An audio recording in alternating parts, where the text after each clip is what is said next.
और इस वक्त की बहुत बड़ी खबर, मैं सीधा पॉइंट पे आना चाहता हूं। ईरान ने अपने डिफेंस सिस्टम से अमेरिका की टॉम हॉक मिसाइल को गिराने का दावा किया है। देखिए, ये बहुत बड़ी खबर है। जो लोग डिफेंस इंडस्ट्री से जुड़े हैं, जो इस बात का मतलब समझते हैं कि अगर अमेरिका की टॉम हॉक मिसाइल तबाह करता है ईरान, तो ये ईरान की इस जंग की सबसे बड़ी कामयाबी में से एक है। देखिए, ऑलरेडी अमेरिका इस बात से हैरान है, डोनाल्ड ट्रंप परेशान है, पीट हेग्सेथ हैरान है कि कैसे ईरान की जो मिसाइल्स हैं उसने पेट्रियट सिस्टम तबाह कर दिया है, थार्ड सिस्टम तबाह कर दिया है। और उसके बाद अब खबर आ रही है कि अमेरिका की टॉम हॉक मिसाइल को मार गिराया है ईरान ने। जो खबर है पहले उसकी चर्चा करें। The Islamic Revolutionary Guard Corps claims its air defence unit intercepted and destroyed a US made Tomahawk cruise missile over Kahnuj in Iran's Kerman province before it could reach its target. Iran ने यह दावा किया है जो केरमनशाह province है वहां पर एक टॉमहॉक मिसाइल दागी गई थी जिसे ईरान के डिफेंस सिस्टम ने तबाह कर दिया है। According to press TV, the missile was detected, tracked and neutralised by Iran's air defence unit during ongoing US military strikes. जो खबरें ईरान में हैं, ईरान का जो प्रेस ये दावा कर रहा है कि इस मिसाइल को डिटेक्ट किया गया, डिफेंस मिसाइल फायर की गई और इसे डिस्ट्रॉय कर दिया गया हवा में। देखिए, टॉम हॉक वो मिसाइल है जो अमेरिका की सबसे डेडली क्रूज मिसाइल मानी जाती है। और जब इस तरह की खबरें आ रही थी कि यूक्रेन में टॉम हॉक मिसाइल तैनात होने वाली हैं, तो पुतिन ने जो है वो हाहाकार मचा दिया था कि अगर यहाँ पर आई तो मैं हमला कर दूंगा सीधा यूरोप पे। यहाँ तक धमकी दे दी थी उन्होंने। अब ऐसे में आप देखिए, ईरान का ये दावा है टॉम हॉक मिसाइल गिराने का। आप एक बार, अगर टॉम हॉक मिसाइल इतना अहम क्यों है ये पूरा मामला, अगर आप टॉम हॉक मिसाइल्स की जो फीचर्स हैं उस पर डिस्कशन करें। एक तो ये अपने साथ करीब 500 किलो तक का वॉरहेड लेके जा सकती है, यानी 500 किलो तक का बॉम्ब अपने साथ लेके जो है वो ट्रैवल कर सकती है। इसकी स्पीड करीब 900 किलोमीटर प्रति घंटा है, इसकी रफ्तार है। ये बेहद कम ऊंचाई पर उड़ती है, क्रूज मिसाइल है, यानी महज कुछ मीटर ऊपर ज़मीन पर उड़ती है। इसकी वजह से इसे डिटेक्ट करना, डिस्ट्रॉय करना बेहद मुश्किल होता है। इसीलिए इसे डिटेक्ट करना बहुत बड़ा चैलेंज है। और टॉमहॉक मिसाइल्स के डिटेक्ट करने के बहुत ही कम एग्जांपल्स मिलेंगे अगर आप उसको सर्च भी करेंगे तो। इसमें नेविगेशन सिस्टम है, जीपीएस है, टेरेन मैपिंग है, डिजिटल मैप है, मैचिंग, ये सब जो टेक्नोलॉजीज़ हैं, terrain counting, matching, telecom technologies, ये इसको बेहद आधुनिक बनाती है। ये अपना रास्ता बदल सकती है, अपने टारगेट को खोज के हिट कर लेगी। यानी देखिए, ये ऐसी चीज़ है टॉमहॉक मिसाइल जो सबसे एडवांस मिसाइल्स में से एक है अमेरिका की, खास तौर पर जब शॉर्ट डिस्टेंस टारगेट की बात होती है। हम अभी आईसीबीएम की बात नहीं कर रहे या बैलिस्टिक मिसाइल्स की बात नहीं कर रहे हैं। ये जो शॉर्ट रेंज मिसाइल्स है जो कम डिस्टेंस से फायर की जाती है, इसमें बहुत ही ज़्यादा ये सटीक मानी जाती है। अब देखिए, ऐसे हालात में एक तो इसको बनाने में बहुत वक्त लगता है, करीब 2 साल लग जाते हैं एक मिसाइल बनाने में, और 34 करोड़ के करीब इसका खर्चा आता है, जो इसकी जो जानकारियाँ हैं।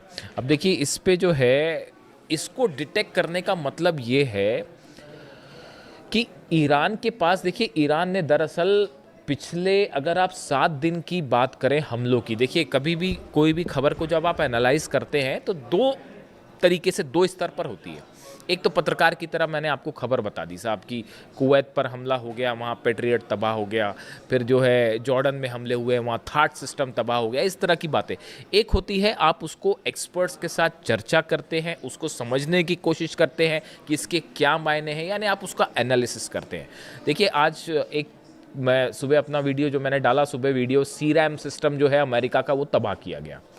सीरैम सिस्टम जो कि ड्रोन्स को डिटेक्ट करने में काम आता है, लेज़र की इसमें तकनीक होती है, इस्तेमाल किया जाता है, उसको तबाह किया, ऐसा दावे ईरान के हैं। उसमें बड़े सारे कमेंट आए कि आप जो है ये नहीं बताते हो कि ईरान में कितनी तबाही हुई, आप अमेरिका की तबाही ज़्यादा क्यों बताते हो। मैं इसका एक जवाब देना चाहता हूँ। देखिए, आप अगर मीडिया को देखेंगे तो आपको बड़ी आसानी से ये डिटेल्स मिल जाएंगे कि ईरान में कहाँ हमला हुआ है, ईरान में क्या तबाह हुआ है, ये बताने वाले आपके पास बहुत सारे सोर्स हैं। लेकिन अमेरिका में कितना नुकसान हुआ है, इजराइल में, ये बताना एक तो बड़ा चैलेंजिंग काम है। देखिए, ये दावे करना बहुत ही, इसमें आपको मेहनत लगेगी, रिसर्च लगेगी, आपके सोर्सेज मजबूत होने चाहिए, तभी आप ये काम कर सकते हैं। इसीलिए हम एक कोशिश करते हैं कि आप तक वो खबर पहुंचाएं जो साधारण इजीली आप तक नहीं पहुंच पा रही है।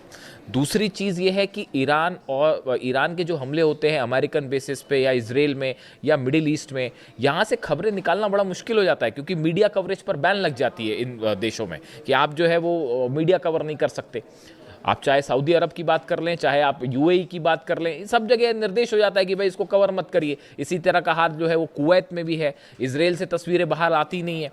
तो इन हालात में यहाँ से खबरें निकालना बड़ा मुश्किल होता है, लेकिन उसके बावजूद हम ये कोशिश करते हैं। इसीलिए ज़्यादा खबरें ये होती हैं कि ईरान ने कितना नुकसान पहुंचाया, बात नंबर 1। बात नंबर 2, कई बार आप सिर्फ खबर ही नहीं बताते हो, आपको स्टैंड भी लेना पड़ता है कि क्या चीज़ सच है, क्या चीज़ सही है, क्या चीज़ गलत है। अगर 168 बच्चियों पर टॉमहॉक मिसाइल से हमला होगा तो उसकी आलोचना भी होगी। वो मैं सिर्फ खबर ही नहीं दूंगा, उसकी आलोचना भी करूंगा, और जितनी हो सकती है उतनी करूंगा, क्योंकि आप सिर्फ हर बार सिर्फ एक खबर देने तक सीमित नहीं रह सकते। आपको ये भी बताना होगा कि क्या चीज़ सही हो रही है। अगर बच्चे मर रहे हैं फिलिस्तीन में तो उसको बोला जाएगा कि ये जेनोसाइड है साहब।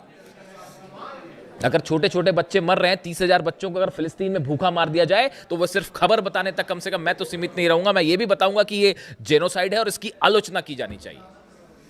ठीक है, तो ये भी बात होती है। दूसरा, आप जब खबरें निकालते हैं वो आपको पता ही है। देखिए, मैं इस बारे में कुछ नहीं कहना चाहता। ये इस वॉर के दौरान की करीब 20 से 25 खबरें ऐसी हैं जो हमने प्रिडिक्ट की और वो बिल्कुल सही हुई। जिस दिन अली खामेनी साहब पर अटैक हुआ था, इस तरह की चर्चाएं शुरू हो गई थी कि बस अब तो हार गया ईरान, अब तो हार गया ईरान। हिंदुस्तान में शायद इकलौता हमारा पॉडकास्ट है जिसमें हमने ये कहा था कि आप जंग करके देख लीजिए, ईरान कभी नहीं हारेगा। 5 महीने बाद आप कहाँ खड़े हैं देख लीजिए। हकीकत जानना चाह रहे हैं आप? थर्ड सिस्टम के ऊपर मिसाइल गिरी है, चेक कर लीजिए जाके। तस्वीरें आएंगी बाहर जब आएंगी सैटेलाइट से, ये मैं दावा कर रहा हूं आपको। थर्ड सिस्टम के ऊपर मिसाइल गिरी है। पेट्रियट सिस्टम 3 जगह तबाह हुए हैं। मुझसे कोई कह रहा था कि आप बार बार पेट्रियट, भाई साहब कुवैत में अलग पेट्रियट सिस्टम तबाह हुआ है, बहरीन में अलग तबाह हुआ है, जॉर्डन में तबाह हुआ है। जॉर्डन में तो जहां लगा था ना पेट्रियट सिस्टम, उसके ऊपर खुर्रमशहर 4 मिसाइल गिरी है। पता कर लीजिएगा जाके, अभी दावे आएंगे। 30 प्लेन पिछली बार गिरने की हमने बात कही थी, निकले 42 प्लेन्स गिर गए थे। और इस बार भी अभी बार बार हम कह रहे हैं कि जॉर्डन में बड़ा नुकसान हुआ है। F-15 एक गिरने की और एक जलने की बात आ रही है, अभी आप देखते जाइए।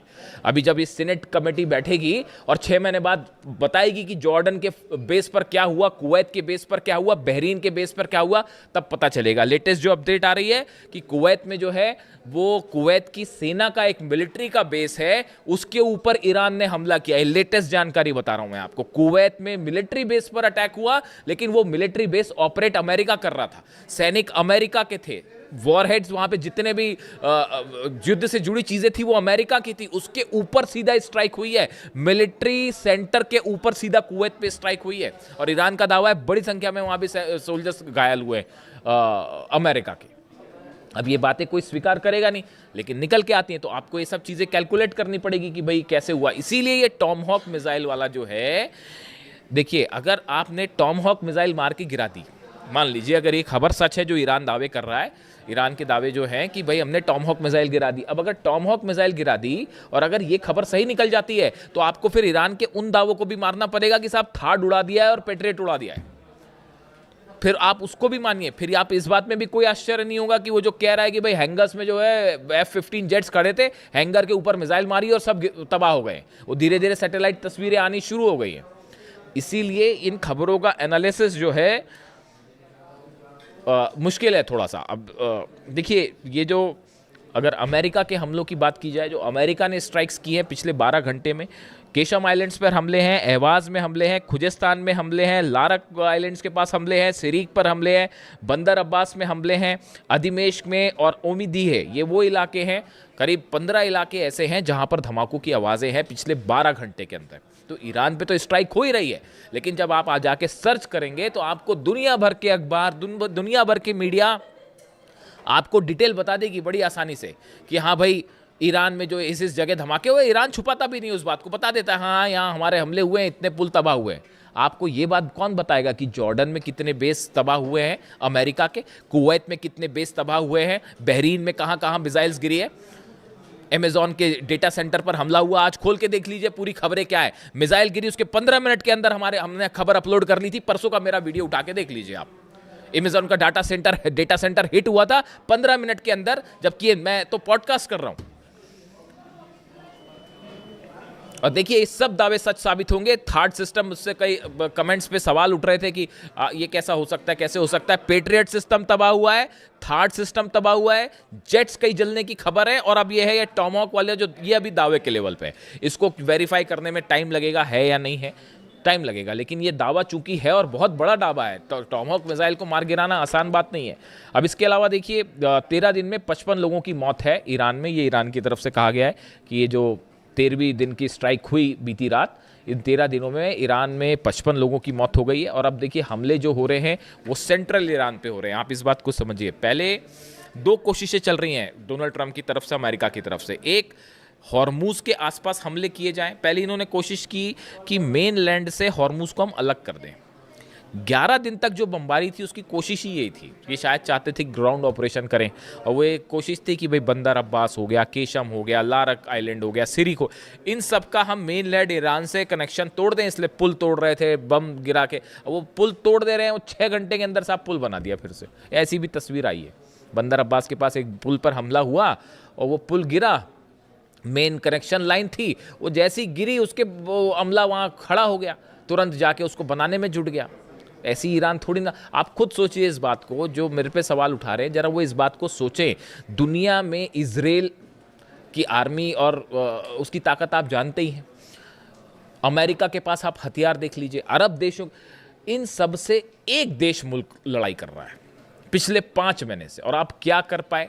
आप क्या ईरान में कब्जा कर पाए, कदम रख पाए? डर रहे हैं अभी भी डर है साहब कि अगर वहाँ कदम रखेंगे तो पता नहीं क्या होगा। इसी वजह से ऑपरेशन नहीं हुआ। वो एयर स्ट्राइक्स होती रही, लेकिन ये जो ग्राउंड ऑपरेशन वाला प्लान है फिर कैंसिल हो गया। ये कोशिश कर रहे थे केशम आइलैंड पे और या फिर अबू मूसा आइलैंड पे या ऐसे किसी आइलैंड पर कब्जा करने की, लेकिन वो हो नहीं पा रहा है। क्यों? डर रहे साहब हमला कर। वो तो जो छोड़िए, वो तो ऐसा ठोक रहे हैं। हॉर्मूज में एक जहाज़ गिरने की तस्वीर देखी आपने? वो हॉर्मूज में अभी जब कंफर्म हो जाएगा तो मैं बताऊंगा। क्या अभी ये कंफर्म नहीं है कि कौन सा जेट गिरा है? अमेरिका का एक जेट हिट किया गया है हॉर्मूज के आसमान में, उसके गिरते हुए और आग लगती हुई तस्वीरें हैं।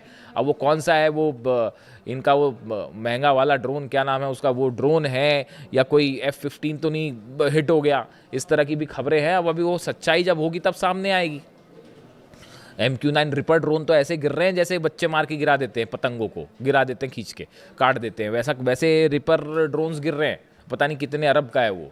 तो अब वो रिपर ड्रोन गिरा है या फिर F-35 F-15 जो है वो फिर से डाउन हो गया है हॉर्मूज में। उसकी तस्वीरें हैं, अब देखना पड़ेगा उसमें सच्चाई क्या है। और वो लाल सागर के आसपास जो है, अलग से वीडियो कर दूंगा मैं, वो लाल सागर के आसपास ईरान ने अपनी बैलिस्टिक मिसाइल तैनात कर दी है। वहाँ सिर्फ हूती का खेल नहीं है वहाँ पे। तो बड़ी सीधी सी बात है, हूती मतलब पीछे रूस बैक कर रहा है, ईरान बैक कर रहा है हूतीस को। और 2 अरब के 2 जहाज़ ठोकने का मतलब है। अभी क्यों नहीं हुआ हमला? अब तक कर देते हमला, सऊदी अरब हमला कर देता। और ईरान ने अपनी मिसाइल्स लगा रखी हैं वहाँ पे कि यमन पर हमला करोगे तो ये लो नतीजा। अब ये डोनाल्ड ट्रंप जो कह रहे हैं, जो नया बयान आया है कि बड़ा ही मतलब मैसिव अटैक करने वाले हैं और ईरान पर ऐसा हमला होगा कि बिल्कुल तबाही मच जाएगी, ईरान ने भी उसकी तैयारी कर ली। कि आप पिकेक्स माउंटेन पर देखिए कहानी क्या है, जो मेरे को समझ में आई अब तक बात। ये जंग बहुत ज़्यादा तो नहीं खींच सकते डोनाल्ड ट्रंप, ये बात तो तय है। बड़ा नुकसान हो रहा है अमेरिका को, ईरान से कई गुना ज़्यादा नुकसान हो रहा है अमेरिका को, समझ रहे हो आप? तो ये ज़्यादा दिन जंग खींचेंगे नहीं, मुझे ये लगता है। पता नहीं, अभी मैं समझ पा रहा हूँ जितना, कि डोनाल्ड ट्रंप का प्लान ये है।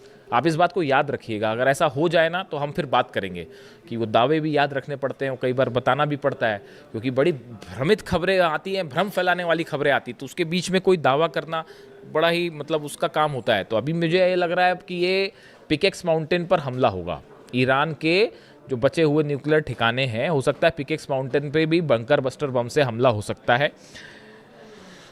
2 बेस हैं ब्रिटेन के जहां हलचल हो रही है, B-1 B-2 बॉम्बर्स की, डिएगो गार्सिया में भी हलचल हो रही है, उस पर भी अलग से बात करेंगे। और रॉयल एयरफोर्स का जो दूसरा बेस है, वहाँ पर भी जो है B-1 बॉम्बर्स वहाँ से टेक ऑफ कर रहे हैं। इस तरह की खबरें आ रही हैं। अब इस सूरत में bunker buster bombs GBU 72 bombs तैयार है।